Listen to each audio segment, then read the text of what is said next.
Amém. Amando a Deus em comunidade, encorajando uns aos outros. A gente tem falado de tanta coisa aqui, né? Sobre discipulado e relacionamento pessoal. E tem pelo menos uns 32 uns aos outros diferentes no Novo Testamento. O Novo Testamento da Bíblia, 32 vezes pelo menos, fala sobre uns aos outros. Como corpo de Cristo, como nós devemos funcionar, como essa engrenagem chamada corpo de Cristo, uns aos outros. Alguns exemplos de uns aos outros, por exemplo, estejam em paz uns com os outros, paz uns com os outros. Sejam dedicados uns aos outros. Honrem uns aos outros acima de si mesmo. Vivam em harmonia uns com os outros. Aceitem-se como Cristo vos aceitou. Aceitem-se uns aos outros como Cristo vos aceitou. Sirvam uns aos outros. Sejam gentis e compassivos uns com os outros. Sujeitem-se uns aos outros. E uma infinidade de outros uns aos outros. Talvez o mais conhecido que você mais ouviu é o quê? Amem uns aos outros. João mesmo fala diversas vezes na sua primeira carta, em 1 João, muitas vezes ele diz, ameis uns aos outros. E no Evangelho de João, Jesus fala o quê? Eu pus esse texto aí, eu acho, João 13:34. Por isso, agora eu lhes dou um novo mandamento. Leia comigo. Amem uns aos outros, assim como eu os amei, vocês devem amar uns aos outros. O texto bíblico que eu quero me basear para falar um pouco disso com você, e o uns aos outros que eu quero focar hoje, é o encorajem uns aos outros.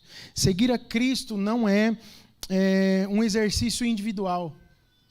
Muito pelo contrário, servir o Senhor é algo plural. Nós fazemos isso em unidade com Cristo, mas unidade com os irmãos. Somos um corpo, somos muitos membros e, portanto, temos que cuidar, amar, investir, servir e encorajar uns aos outros. No bojo disso tudo está o perdão, está a dedicação, está o ser gentil, está o sujeitar uns aos outros, está o honrar uns aos outros e preferir os outros, tratando-os de forma superior a nós mesmos, com uma atitude de humildade. Uns aos outros fala essencialmente sobre botar o seu ego no saco, fechar bem o saco e viver uma vida cristã humilde, servindo as pessoas. Isso é uns aos outros.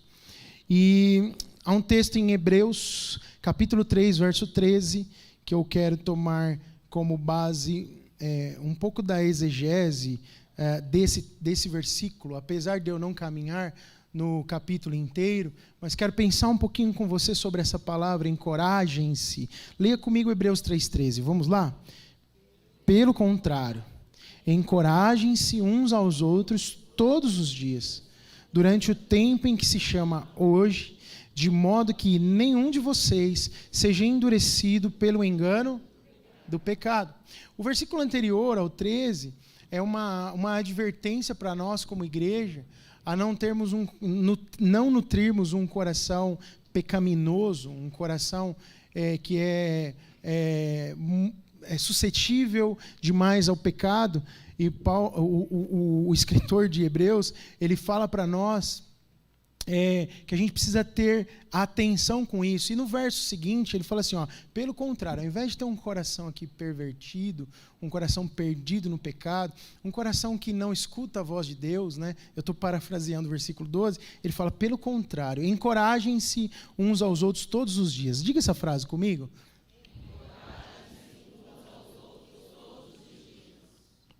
E ele enfatiza, né, durante o tempo que se chama hoje, ou seja, no presente, diariamente, todo dia, encorajem uns aos outros. Por quê? De modo que nenhum de vocês seja endurecido pelo engano do pecado.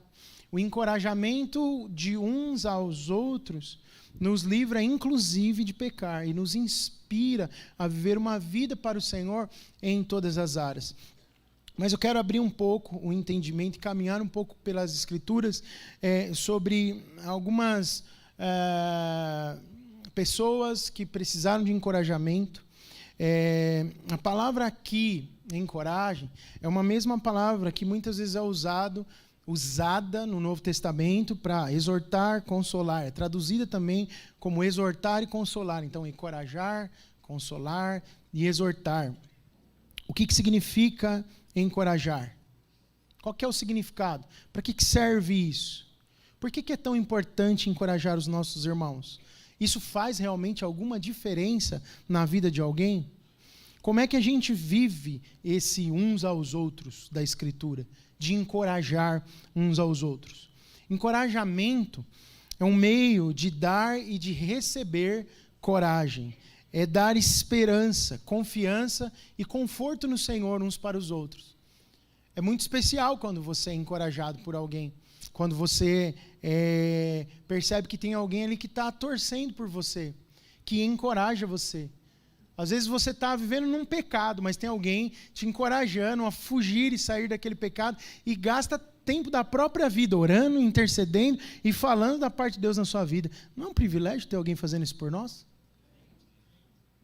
É um privilégio muito grande você poder fazer parte de um grupo de pessoas que se preocupa nesse nível. A gente vive um tempo em que é cada um com os seus problemas. Você que se vire, o problema é você que arrumou isso para sua cabeça. Não me vem encher, eu já tenho os meus. Quanto mais ter que me preocupar com os seus. Mas é um privilégio estar num grupo de pessoas em que entende algo nesse nível. Ensinado pelas Escrituras. Encorajem-se uns aos outros quando? Uma vez por mês, né? Quando se reúne, quando vem na ceia. Aí você vai lá, encoraja o irmão. É assim que está escrito aqui, né? Todo dia, diariamente, todo dia. Porque todo dia você vai correr o risco de estar desencorajado. O encorajamento para a nossa alma é o mesmo que o oxigênio para o cérebro. Cérebro sem oxigênio, o que acontece? Morre. Encorajadores são pessoas que dão energia. Por outro lado, desencorajadores sugam a energia de um grupo, de uma casa, de uma igreja. Pessoas que desencorajam, que fazem o oposto, eles sugam a energia do ambiente e deixam o ambiente down, para baixo. Você já teve num ambiente assim? Com pessoas que olham para você e falam, você é burro mesmo, você não vai aprender. Ou outras pessoas dizem para você assim, não, isso aí não é para você. Rodrigo, Indonésia, pregar inglês, você está maluco, cara. Já está difícil liderar a igreja aqui, ó, no seu cantinho. Mas que coisa maluca é essa de você querer ir para outro lado do mundo? Você está doido? Você já participou de grupos assim? Ou teve pessoas assim na sua vida, ao longo da vida? Esse é um ambiente onde há um desencorajador, suga, te deixa para baixo. Agora, se você está perto de alguém que fala, nossa, aqui, quero participar disso. Um dia eu vou estar lá junto, um dia eu vou viver, mesmo que eu não vá nunca, mas eu vou ver as coisas grandes que Deus vai fazer. Nenhum dos outros discípulos, com exceção, vou falar de cabeça aqui que eu não anotei, mas Paulo viajou muito para outras nações, sim? Timóteo não, ele não era discípulo. Tomé, que era um dos discípulos de Jesus, foi para a Índia, sabe? Foi o primeiro missionário na Índia, foi Tomé. Lucas viajou também. Oi? Acompanhou Paulo. Então não foram os 12, né? Mas alguns que eram suportados e apoiados por outros foram para situações muito específicas e tiveram encorajamento. E eu quero falar um pouco sobre isso com vocês. O encorajador, ele vai infundir, colocar, injetar graça na vida das pessoas. Esperança, vida, conforto. A atmosfera ao seu redor vai ser uma atmosfera de vida de Deus, de leveza. Você pode até conhecer alguém que pareça muito animado, muito otimista, muito para frente, muito ousado, que pareça muito corajoso e pensar que uma pessoa assim não precisa do encorajamento de ninguém. Mas até mesmo o apóstolo Paulo, que eu acabei de citar aqui, foi alguém que precisou de grande encorajamento para fazer a obra que ele fez. Quando ele se converte, a gente vê isso lá em Atos capítulo 4, a primeira pessoa que tem um encontro com ele ali, que o ajuda no seu momento de maior impacto, Foi primeiro Ananias, mas depois Deus põe ali um discipulador perto dele, não foi? Quem é? Barnabé, que tem uma música linda dela, seu nome, Barnabé, natural de Chipre, também chamado do quê? De José das Consolações. Esse cara era um encorajador. Ele era alguém que Deus preparou especialmente para no começo da vida de Paulo, que era cercada de ceticismo, né? Quanta dúvida sobre esse homem. Paulo foi um grande homem de Deus, mas logo que ele se converte, quem que era Paulo? Um assassino de crente, um perseguidor de cristãos, um homem que odiava o evangelho de Cristo Jesus, assim, muito fiel à lei, à Torá, mas que não gostava de cristãos e que não cria em Jesus. E ele tem um encontro especial com Deus, e diante desse contexto, ele era conhecido desse contexto de muita dúvida a respeito dele mesmo, Deus prepara Barnabé, fala, vamos lá, imagina o tamanho do desafio de Paulo. Você gostaria que as pessoas pensassem de você o mesmo que é dito na Bíblia sobre Barnabé? Fala, olha, o Alex é um encorajador, um José da consolação. Aquele cara está sempre botando a gente para cima. Ele inspira você. Já pensou você ser conhecido como alguém que inspira as pessoas que estão por perto? Essa ou esse é aquela pessoa que todo mundo quer na sua roda. Por quê? Porque é bom, porque tem uma palavra de inspiração a partir da sua própria vida. Paulo, o apóstolo Paulo, ao longo da vida dele, do seu ministério, ele encontrou encorajamento e conforto em relacionamentos de amizade e que foram piedosos, em parcerias de servos de Deus, de servas de Deus, que pensavam o reino de Deus e que tinham o mesmo coração, assim como ele. Eles se uniram em torno de um propósito comum, de um objetivo comum, e o chamado comum desses homens fez deles encorajadores do apóstolo Paulo.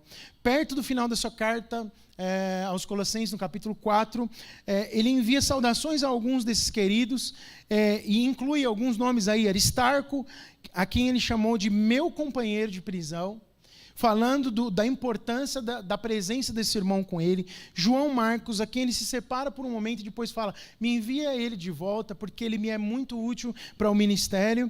E também um homem chamado Justo, Jesus, o nome dele era Jesus, conhecido como Justo, que caminhou perto e foi um encorajador. Leia comigo Colossenses 4:11, vamos lá? 1, 2, 3, pode ler.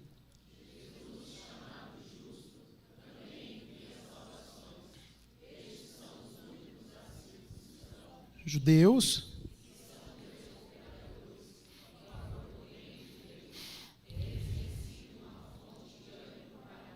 uma fonte de ânimo, encorajadores para mim.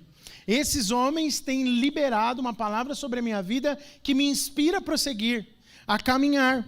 É como se Paulo estivesse dizendo, eles foram um conforto para mim, um encorajamento. Eles me acalmaram. E Paulo passou por muita coisa, né, irmãos?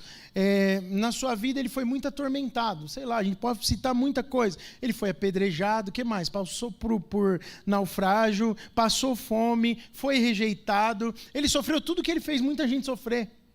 Por causa de Cristo, por causa do Evangelho de Cristo. Mas ele diz que esses homens lhe acalmavam. Mesmo que ele pudesse ter a sua mente e coração perturbados, Deus tinha colocado alguém para lhe incentivar a caminhar um pouco mais e cumprir o propósito de Deus para a sua vida. Muitas vezes ele se sentiu sozinho no trabalho e ele precisou chamar outros crentes para encorajá-lo. Veja o que ele escreve em 1 Tessalonicenses 3, 6 e 7. Vamos lá? Agora, porém, Timóteo acaba de chegar da parte de vocês, dando-nos a respeito da fé e do amor que vocês têm.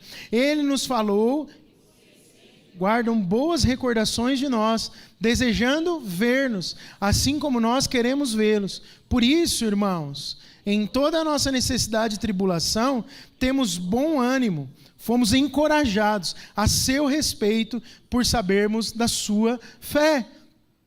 Ele tinha alguém que sempre trazia para ele uma palavra de inspiração. Paulo, o que você fez lá em Tessalônica está surtindo fruto porque os irmãos estão com saudade. Eles queriam te ver. Você não me disse da outra vez que você queria ver os irmãos? Sabe qual é a resposta da igreja em Tessalônica? Eles desejam te ver. Por quê? Porque foi criado algo de Deus ali, uma conexão espiritual. Eles amam a sua vida e estão orando por você. estão intercedendo por você e desejam te ver e desejam estar perto de você. O que Paulo fala que isso é? Encorajamento. Quem foi o canal de encorajamento para a vida de Paulo a respeito da igreja de Tessalônica? Quem? Timóteo. Ele quem trouxe as boas notícias. Timóteo era o catalisador, aquele que trazia as boas notícias. Timóteo não podia voltar e falar assim: Paulo, olha assim, tá legal, a igreja lá tá bem, mas vou dizer para você, hein? Você lembra do Joãozinho? O Joãozinho está dando um trabalho. Porque estava perfeita a coisa lá em Tessalônica. Então, Timóteo, ele poderia ser sábio e encorajar o apóstolo, que estava passando muita tribulação, ou ele podia simplesmente acabar de desanimar, dizendo: olha, apesar das coisas boas, tem um monte de coisa ruim acontecendo, mas o encorajador é aquele que consegue ver aquilo que Deus está fazendo de boa obra no meio do povo e traz as boas notícias. E boas notícias no meio do reino de Deus encorajam aqueles que vivem na obra de Deus. Isso era um elemento fundamental no ministério do apóstolo Paulo. Você pode suportar todas as circunstâncias angustiantes se você tiver da sua vida, se você tiver pessoas encorajadoras ao seu redor. Pessoas que tragam graça a você, que injetem coragem na sua vida, fé, esperança no seu coração, certamente são enviados de Deus para te ajudar a suportar as circunstâncias duras da sua vida. Às vezes, irmãos, você não precisa dar dinheiro para alguém. Às vezes, o simples fato de você enviar uma oração para alguém, você está injetando fé, você está injetando coragem, você está ajudando alguém numa situação muito difícil a caminhar mais uma milha na direção da vontade de Deus para si. Quem nós somos nesse contexto? A gente pode pensar, como eu já disse, que Paulo não precisava, mas lá na carta de Timóteo, no capítulo 4, a segunda carta a Timóteo 4, 9 e 11, olha o que ele diz: procure vir logo ao meu encontro. Olha o apelo de Paulo: Timóteo, procure vir logo ao meu encontro. Por quê? Leia aí comigo. Pois Demas, amando este mundo, abandonou-me e foi para Tessalônica. Crescente foi para Galácia e Tito para a Dalmácia. Só Lucas está comigo. Traga Marcos com você, porque ele me é útil para o ministério. Vem logo, eu preciso de gente que coopere comigo. E ele sabia que Timóteo sempre vinha com uma boa notícia. Timóteo devia chegar lá: Paulo, você não sabe o que está acontecendo, tenho certeza que Deus vai fazer as mesmas coisas aqui. Não importa que você esteja nessa situação, às vezes em prisões, às vezes escondido por causa de perseguição, não importa, Deus está fazendo, Ele vai continuar fazendo. E Paulo fala: por favor, vem logo ao meu encontro. Traz também Marcos, que é João Marcos. Ele me é útil no ministério.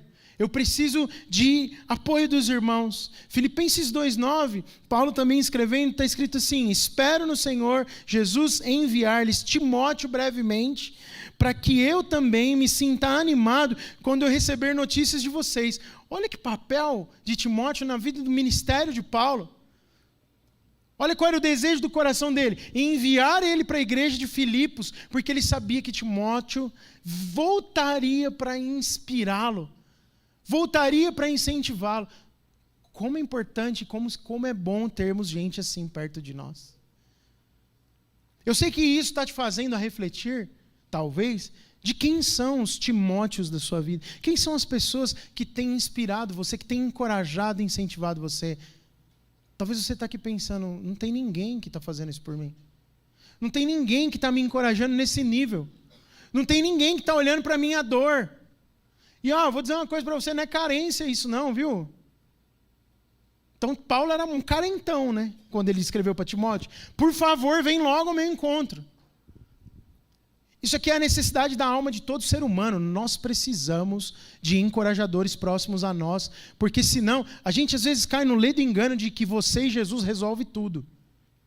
A vida cristã, eu vivo, sou eu e Deus, não devo satisfação para ninguém e vou só eu e Deus. Não é assim, porque senão nós não teríamos esse tipo de registro nas Escrituras, senão Jesus não teria dito: amem uns aos outros, sirvam uns aos outros, estejam perto uns dos outros, ame. O segundo principal mandamento é: ame o seu irmão como você ama a você mesmo. Então existe uma falha de pensamento, às vezes, que nos faz pensar que a vida cristã é algo solo, é algo para se viver sozinho. Porque uma vez que você tem Cristo na sua vida, nada pode te parar. É verdade. Mas também nós não estamos atribuindo às pessoas a responsabilidade que temos e também ao poder de Jesus. Por favor, não distorça o que eu estou dizendo. Cristo é poderoso, o Espírito Santo dentro de nós é o dunamis que precisamos para fazer a obra de Deus. Mas lembre-se de uma coisa, você é um ser humano de carne e osso, tem uma alma aí dentro de você, e se você não tomar cuidado, você pode cair num ciclo até de depressão e não conseguir fazer aquilo que Deus te chamou para fazer, porque você se acha autossuficiente. E eu quero dizer para você que por causa do ego humano, Deus faz isso com a gente, faz a gente olhar para o lado e às vezes depender de quem a gente nem dá valor. É isso que Deus faz com a gente.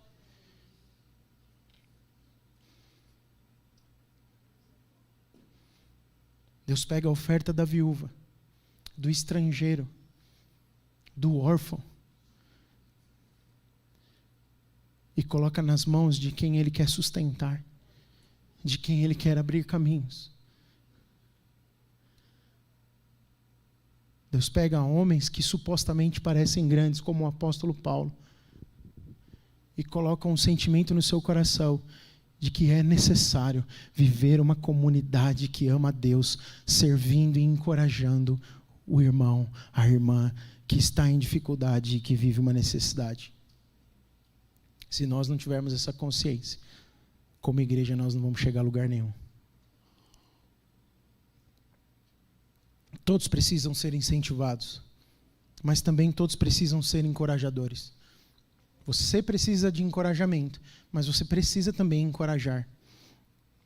Essa não é uma forma opcional de vida cristã. Escuta aqui, irmãos. Viver esse tipo de vida não é opcional. Você precisa viver esse tipo de vida se você quer ser um cristão autêntico.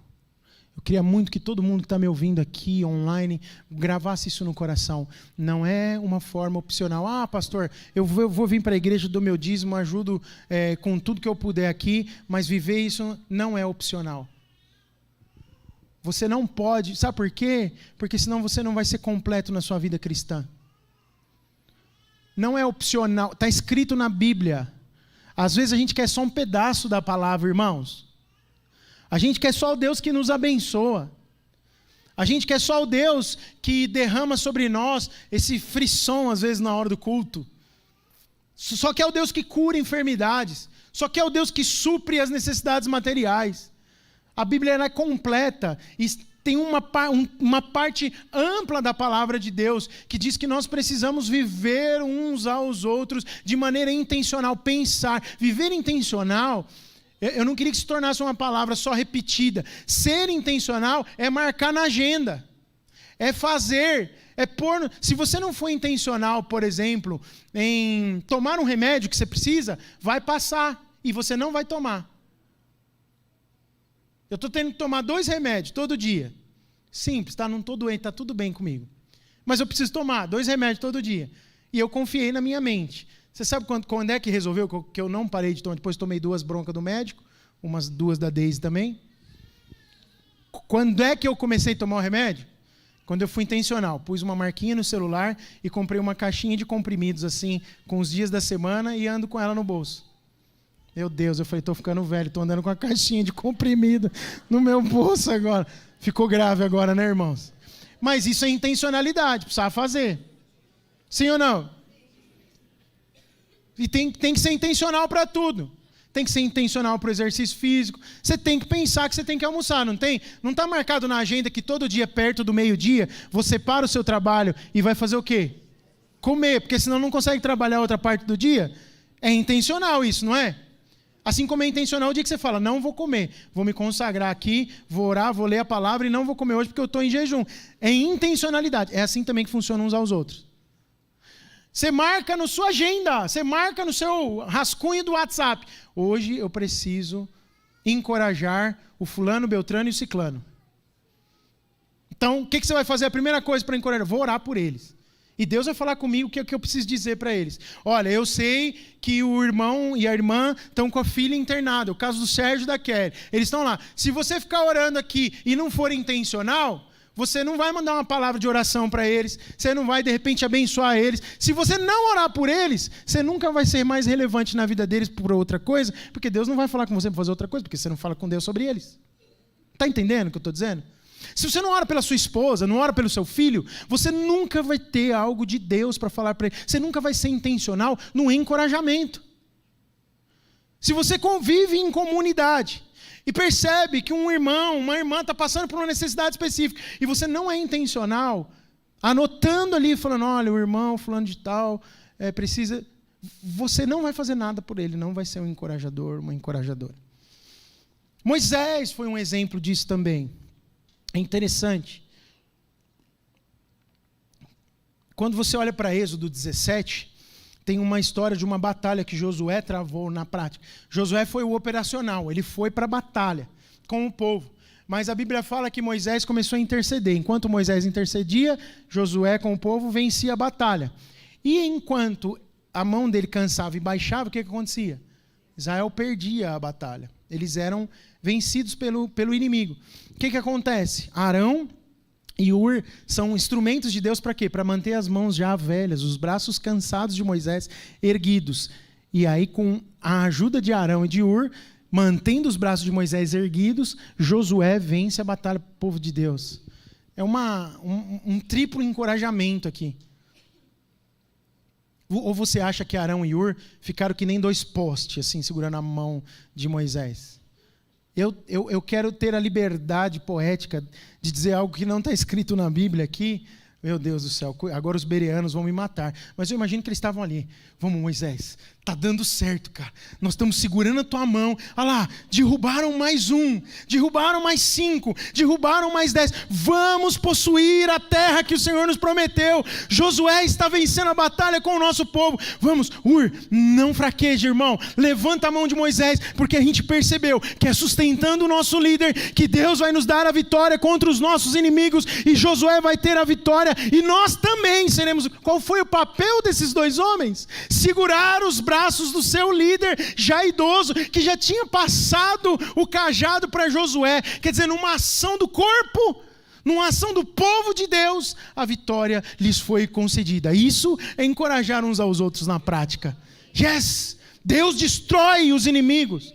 Se você está com dificuldade, se você não está com aquela ousadia hoje de lutar contra os demônios, você pode ser alguém que segura o braço de alguém agora, que tem fé suficiente, mas que talvez esteja com o corpo físico cansado.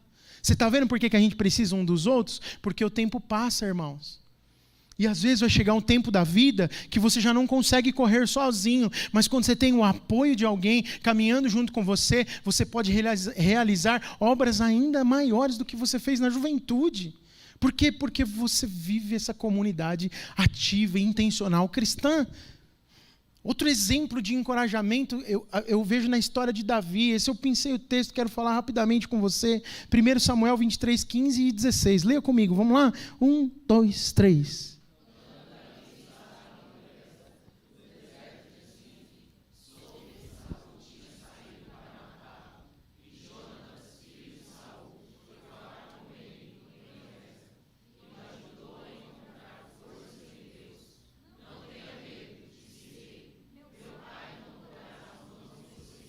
Você será rei de Israel, e eu lhe serei o segundo em comando. Até meu pai sabe disso. Não é lindo esse texto? Quem é o encorajador aqui? Jonatas. Ele sabia que a coisa estava feia para o lado de Davi. E Davi se refugia em Horeza, no deserto, em Zif. E ele vai até Davi. Davi estava morrendo de medo. Podia morrer a qualquer momento, porque Saul estava enfurecido contra ele. Mas o que eu gosto demais é o final do versículo 15. E o ajudou a encontrar forças em Deus. Olha que expressão de encorajamento.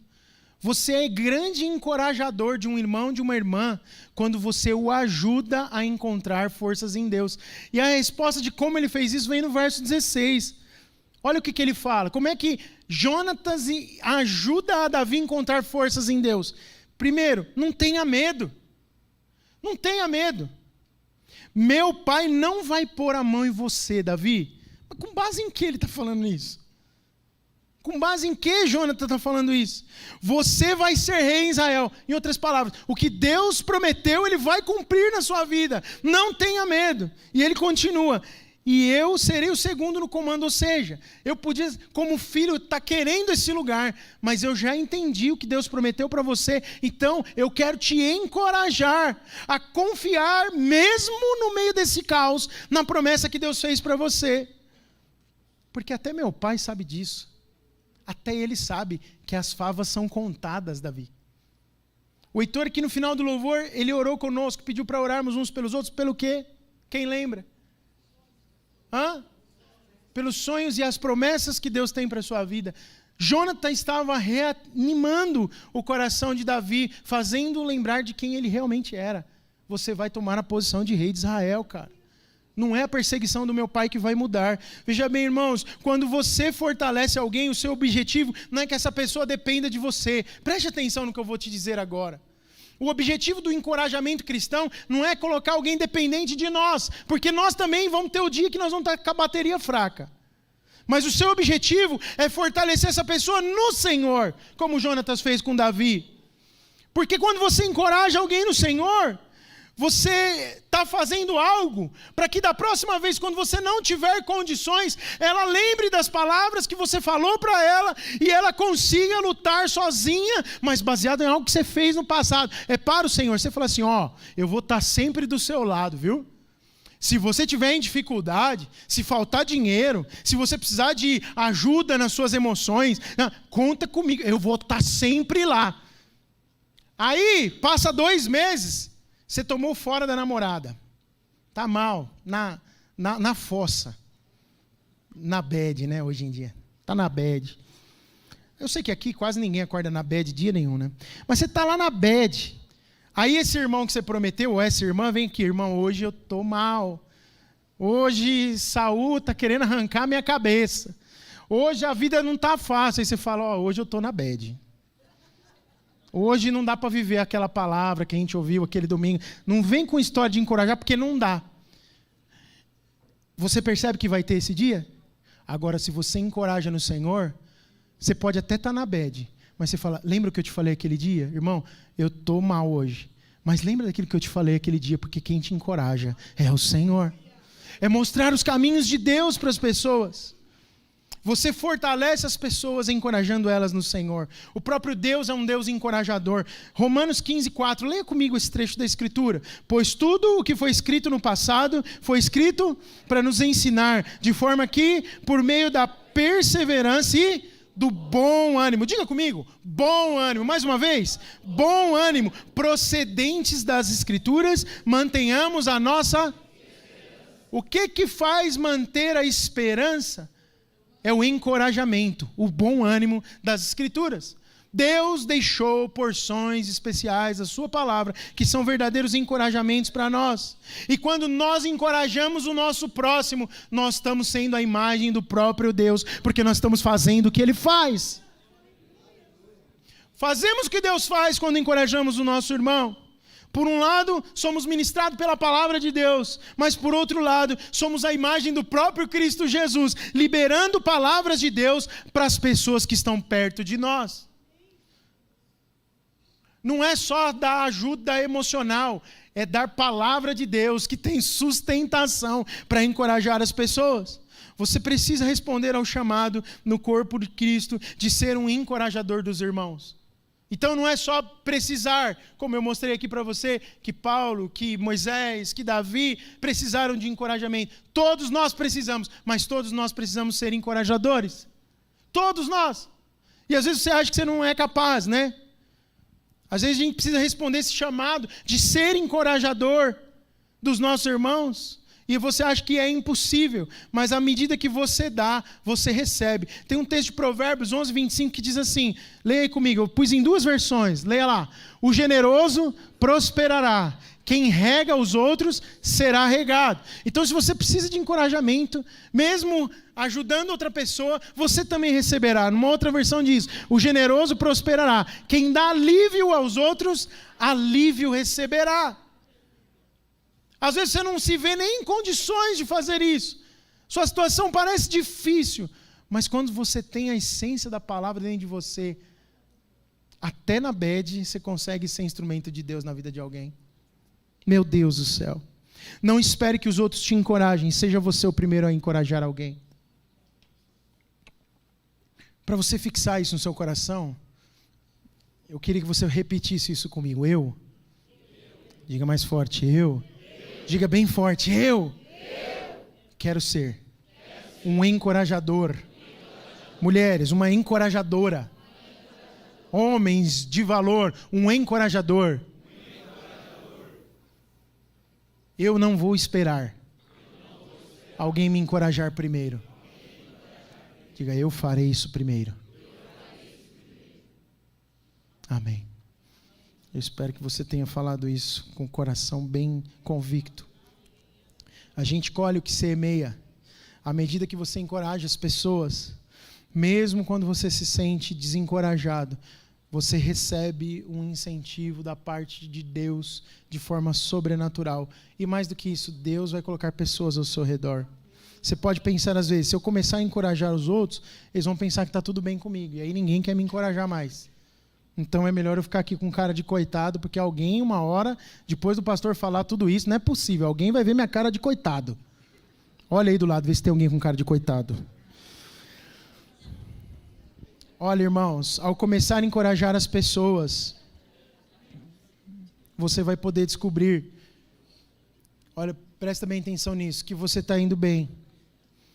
Não que as suas circunstâncias acabaram, as ruins, ou tenha desaparecido, mas que Deus lhe deu coragem e que te deu confiança, mesmo no meio da situação difícil.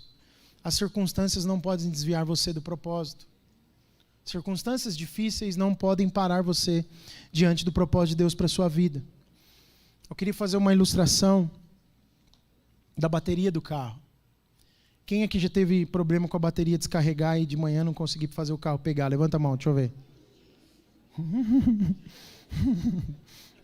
Irmãos, é luta. Não precisa ficar arrogante de levantar a mão, não, porque tem gente que, eu gosto, eu cuido bem do carro, então isso nunca acontece comigo, né? Mas tem dia de frio, que às vezes, agora os carros têm aquele reservatório, os carros quando você põe álcool, né? Às vezes não pega também, não tem nada a ver com a bateria isso, né? Mas você passa os perrengues lá, eu já passei algumas vezes. E aí o que você faz para o carro pegar? Você precisa de ajuda de alguém, não tem como fazer sozinho. Não tem como fazer a bateria pegar sozinha. Só se, ainda assim você vai precisar de ajuda. Só se o seu carro estiver numa ladeira, aí você solta tudo e vai lá e faz pegar no tranco. Certo? Não é o mais indicado, mas é possível. Mas se você está num carro estacionado na garagem, você tem que sair. No mínimo, você vai ter que pedir para alguém te ajudar a empurrar e tal. Mas o ideal é que um outro carro com a bateria carregada venha perto do seu e aí pluga lá os dois cabos, positivo com positivo, negativo com negativo, se não estoura. Alguém já estourou alguma vez? Agora ninguém levanta a mão, né? Pois é. Mas eu sei que muitos de vocês já tomaram um choque. E aí o carro que está com a bateria ativada fica ligado, plugado no carro que está com a bateria descarregada. Por algum tempo, pouco tempo. Aí você fala, vai lá, dá na partida. Com o carro que estava com a bateria descarregada. E vai, eu não vou ser bom sonoplasta agora. Uma vez. 2 vezes.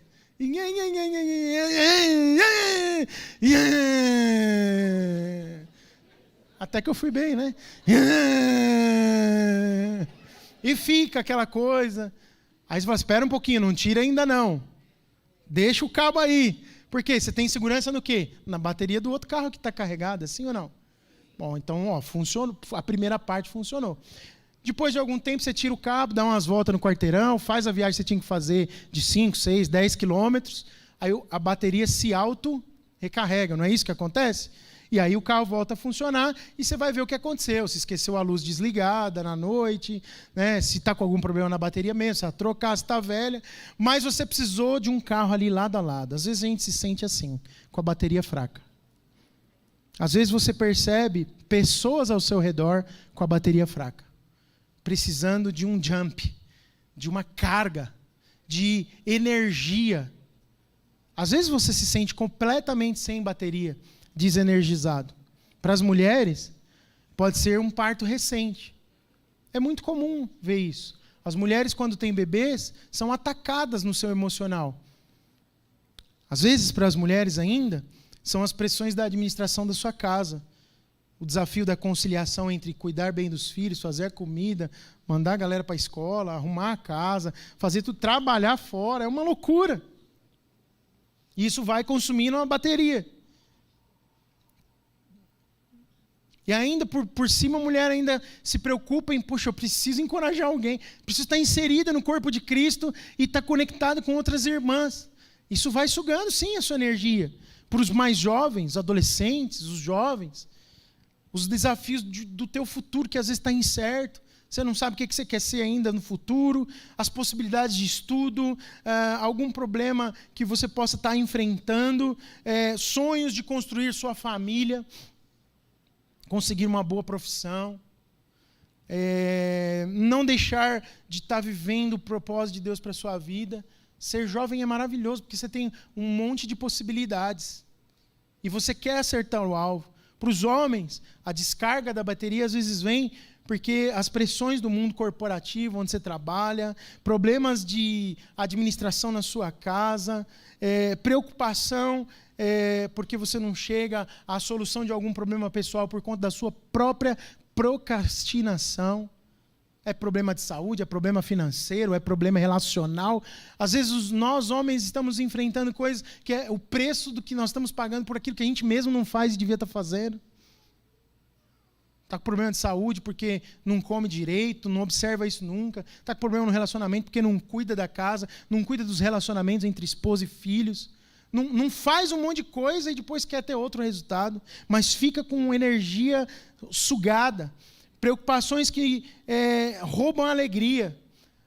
Crises muitas vezes morais, que roubam as energias e impedem de você viver o plano de Deus. Às vezes qualquer um de nós pode estar enfrentando um problema de enfermidade na família, problema financeiro, as nossas energias são sugadas pelas circunstâncias da vida, a gente se sente com a alma batida, que nem o Davi escreveu uma vez, porque abates, ó minha alma, te abates, ó minha alma. E a alma está totalmente destruída.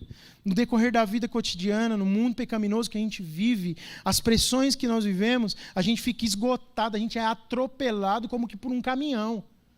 Tem dias em que você se sente assim, como o carro sem energia para andar 1 metro. Precisa de alguém parar do seu lado e te ajudar a recarregar as energias. E você precisa se conectar a outras pessoas, porque às vezes você não vai ter jeito. E olha, eu não estou querendo dizer que Jesus não pode resolver o seu problema. Eu estou dizendo que o outro é Jesus na sua vida naquele momento.